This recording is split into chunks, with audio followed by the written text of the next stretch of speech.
আজ আগরতলা সুকান্ত একাডেমিতে আয়োজিত হিন্দু ম্যানিফেস্টো বিষয়ক আলোচনা সভায় বিশ্ব হিন্দু পরিষদের বিশ্ব বিভাগের কর্মকর্তা স্বামী বিজ্ঞানানন্দ মহারাজ ও প্রাক্তন সাংসদ প্রতিমা ভৌমিক ছাড়াও শান্তিকালী আশ্রমের পদ্মশ্রী চিত্ত মহারাজ, সনাতনী যুবার নীলিমা ঘোষ সহ বিশিষ্ট জনেরা উপস্থিত ছিলেন। এদিন আলোচনা করতে গিয়ে শান্তিকালী আশ্রমের চিত্ত মহারাজ বলেন, কলিযুগ মানুষের ভাব, ভক্তি, প্রেম, আদর্শ ভস্ম করে দিয়েছে। বর্তমানে মন্দিরের সামনে দিয়ে অনেকেই বাইক, সাইকেল, গাড়ি নিয়ে যান, কিন্তু কাউকে দাঁড়িয়ে প্রণাম করতে দেখা যায় না। মার কাছ থেকে সবকিছু শিখতে হয়, কিন্তু মাতৃশক্তি সবকিছু। মাতৃশক্তির থেকে কলিযুগ আসে, মাতৃশক্তির থেকে ধর্ম ভ্রষ্ট হয়, মাতৃশক্তি থেকে তিনি কুল ভ্রষ্ট হয়। আর ধর্মকে রক্ষা করতে হয়। আগে এখানের মধ্যে গীতা ভবন থাকতে আমাদের দুর্গা বাহিনী কয়েছেরা সবসময় প্রায় মাসে একবার আমাকে নিমন্ত্রণ করে আনা হতো। মাতৃশক্তি দুর্গা বাহিনী কয়ে এখানের মধ্যে বসত। এখন এগুলি নাই, শেষ হয়ে গেছে। খুব ভালো লাগতো ওই সময়।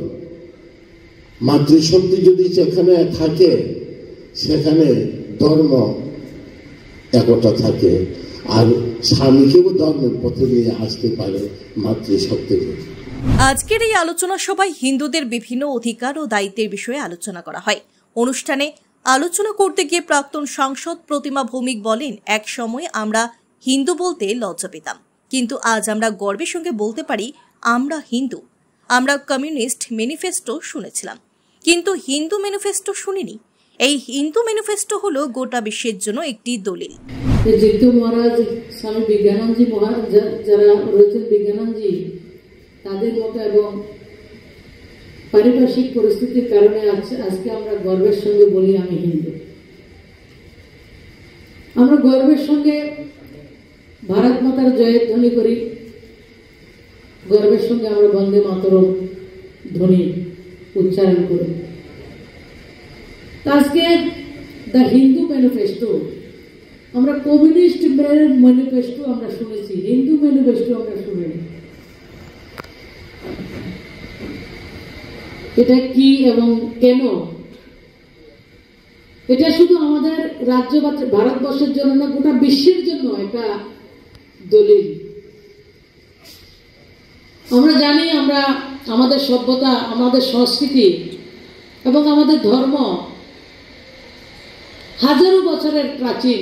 সুকান্ত অডিটোরিয়াম হলে আয়োজিত এই অনুষ্ঠানে বিশেষ বক্তা তথা বিশ্ব হিন্দু পরিষদের বিশ্ব বিভাগের কর্মকর্তা স্বামী বিজ্ঞানানন্দ মহারাজ আলোচনা করতে গিয়ে বলেন, হিন্দু ম্যানিফেস্টো নিয়ে আমি প্রথমেই একটি ইংরেজিতে বই লিখেছি, কেননা প্রথমেই আমাদের যারা শত্রু এবং আমাদের গালি দেয় তাদের বোঝানোর জন্যই হিন্দু ধর্মের বিষয় নিয়ে পুস্তক লিখেছি।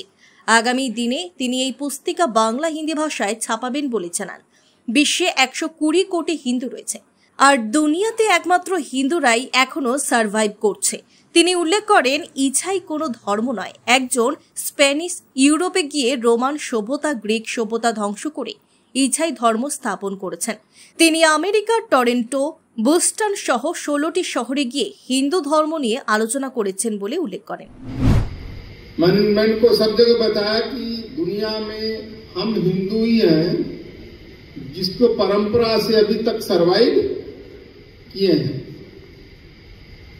एक स्पेनिश लोग साउथ अमेरिका, जिसको आज बोलते हैं ब्राजील, अर्जेंटीना, पेरू, इस इलाके में चले गए।